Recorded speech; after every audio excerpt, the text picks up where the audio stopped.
Si Abil ay may pananim na pakwan. Inaalagaan niya ito araw-araw. Uy, ang lalaki na ng bunga ng mga pakwan ko. Siguradong matamis ito. Habang pauwi si Abil sa kanilang bahay, nakita niya ang kanyang kaibigan na si Gino. Uy, paring Gino, saan ka ba papunta? Paring Abil, pawis-pawis ka ata. Pupunta nga pala ako sa bayan upang magbinta nitong mga kamatis ko. Aba, maganda yan. Sigurado akong maubos lahat yung kamatis mo. Hehehe. Sana nga paring Abil. O sige paring Abil, tutuloy na ako. Sige paring Gino. Mag-ingat ka. Kinagabihan, napansin ni Abil na parang malungkot ang kanyang tatay na si Kanor. Nilapitan niya ito at tinanong, Tay, parang may problema ka ata. Oo anak eh. Kunin na kasi ng may-ari yung lupang sinasaka natin. Aba tay, hindi ako papayag niyan. Mahigit 10 taon natin niyang tinatrabaho at ganyan lang kadali nilang kukunin sa atin. Abay, hindi naman yata tama yan tay. Hayaan mo na lang yan na. Wala tayong laban sa kanila. Sila yung may-ari eh. Kaya ibigay na lang natin. Nang gabing iyon, hindi nakatulog si Abil sa kaiisip kung anong gawin. Hanggang sa... tama! Alam ko na kung anong gagawin ko. Bakit hindi ko lagyan ng mga kable yung lupa na sinasaka namin? Oo nga, tama. Kinabukasan, maagang pumunta si Abil sa kanilang sakahan at nilagyan niya ito ng mga kable. Oh, ayan na. Natapos ko na. Sigurado akong hindi na makapasok yung may-ari ng lupang ito. Hehehehe. Isang araw, binenta na ni Abil ang kanyang mga aning pakwan. Bili na kayo, bili na kayo. Pakwan ko. Matamis ito, mura pa. Bili na kayo. At habang busy si Abil sa pagbibenta ng kanyang pakwan, may isang babae ang lumapit at bumili sa kanya. Wow! Mukhang masarap itong pakwan mo Pabili nga 2 piraso. Natulala si Abil dahil sa sobrang ganda ng babae. Wow! Ang ganda niya. Ang swerte ko naman, sa akin pa talaga bumili. Uy, kuya, pabili po. Magkano po sa'yo, Miss Beautiful? 2 piraso lang po. Ito po. Wow! Grabe, ang ganda talaga niya. Nang umalis na yung babae sa di kalayuan, may isang lalaki ang dumukot sa bag ng babae at nahulog ang dala-dala nitong pakwan at nabasag. Tulong! Saklola! Kinuha yung bag ko! Nakita ni Abil na tumakbo yung lalaki na dumukot sa bag ng babae. Binato ni Abil ng paninda niyang mga pakwan. Natamaan ito sa ulo at natumba. Nabawi ni Abil ang kinuhang pera at bag ng babae. Miss, ito na po yung bag niyo.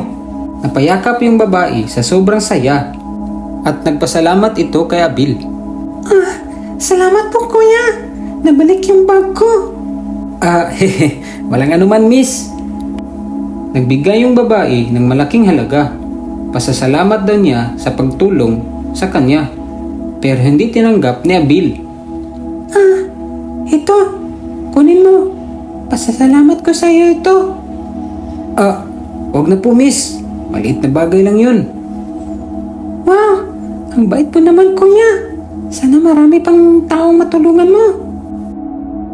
Kinaumagahan, dumating na yung may-ari ng lupa at babawiin na daw sa araw na iyon. Anak, bumangon ka na diyan. Nandito na yung may-ari ng lupa. Ano? Hindi ito maaari. Ito. Pirmahan nyo na itong papel. Ito ay sumasang-ayon na hindi na kayo pwedeng pumunta o magtanim sa lupa namin. Ano? Hindi namin yan pipirmahan. Meron pa kaming mga pananim na naiwan doon. May pakwan at iba pa. Hindi. Wala na kayong magagawa. Kukunin na namin ang lupa namin. Pati na ang mga pananim ninyo. Galit na galit si Abil pero nakita ng anak ng may-ari na nasa loob ng sasakyan. Lumabas ito at nagsalita. Dad! Siya yung taong tumulong sa akin kahapon. Mabuti silang tao, Dad. Nagulat si Abil sa kanyang nakita. Ikaw yung babae kahapon? Oo, ako nga. Ano? Anong sinasabi mo? Tinulungan po ako ng taong yan nang may dumukot sa bag ko kahapon.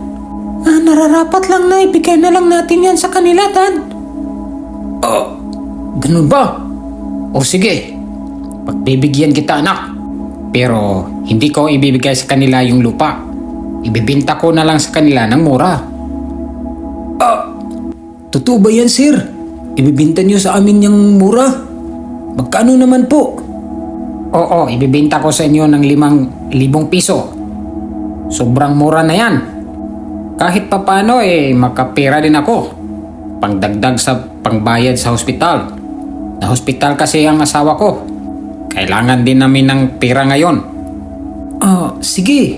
Bukas na bukas. Aanihin namin yung natitira pang mga pakwa namin para maibenta namin kaagad at makabayad sa inyo. Sige, pupunta ako dito bukas ng hapon. Asahan ko yung bayad ninyo, ha?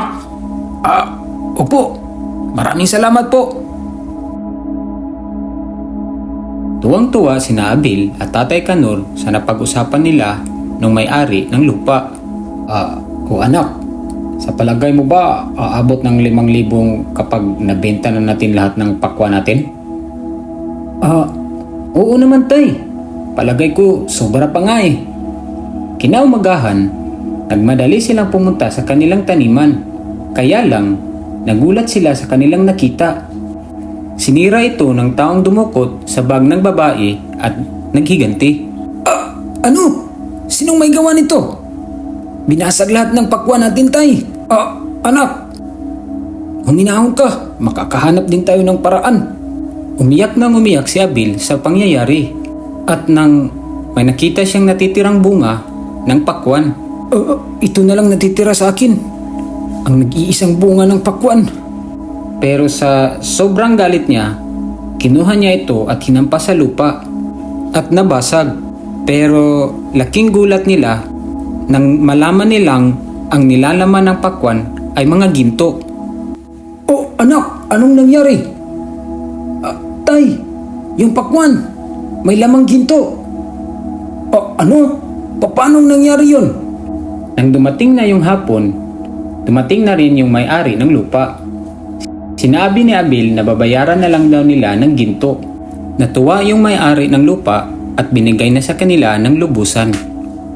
Nang nakaalis na yung may-ari ng lupa, may isang taong kumatok sa kanilang pinto. Uy, parang Gino, ikaw pala. Anong nangyari sa mukha mo? Bakit meron kang pasa? Paring Abil, patawarin mo ako. Ako kasi yung taong dumukot sa bag ng babae nung nakaraang araw. Ano? Ikaw? Walang hiya ka! Ouch! Ouch! Aray! Sorry na nga eh. Hindi. Ito para sa'yo. Kung hindi lang kita kaibigan papatayin kita talaga, Chiche.